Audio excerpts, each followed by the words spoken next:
babu cin amana irin mutum ya je ya auri mace ya tarar wani ya lalata ta. Kwanan nan wani mutum ya bugo min waya yake gaya min wani abu na tashin hankali. Ya ce yana neman shawara, yarinya ce an bashi, yarinyar kirki mai mutunci mai amana, an bashi an saka lokacin aure fa. Ya ce kawai wani ɗan uwanta, wani yaro matashi ɗan uwanta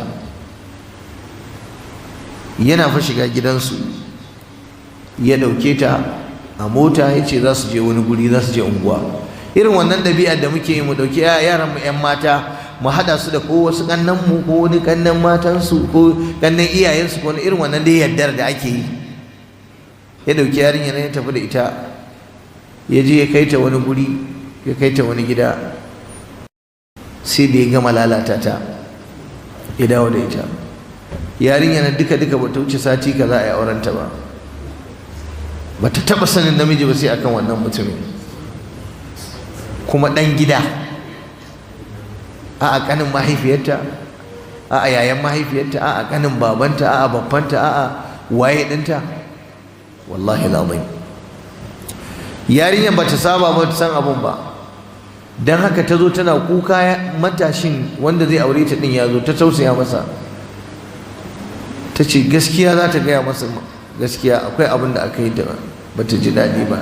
Me ya faru shine take gwatsa masa wannan magana. Ta ce gaskiya wani ya ɗauke ta ya je ya yi rafin ɗinta. Ta ce da ƙarfi ya danne ta yi lalata da ita. To shine ya fashe da kuka, ya rasa yadda zai yi, ya bugo waya yake tambaya yanzu ya zai yi. Duka saura sati kaza ya gama duk wahalar duniyar nan, wani kuma ya je a rana ɗaya ya lalata ta. Ya zai yi? Yana ina yaron? Ya ce yana nan, yana raye. Yaya zai yi? Ya ci gaba da zama da ita? Damuwa. Ya kyale ta? Tausayi. Ta wannan ɗaya daga cikin illolin cin amanar da mutane suke na lalata 'ya'yan mutane.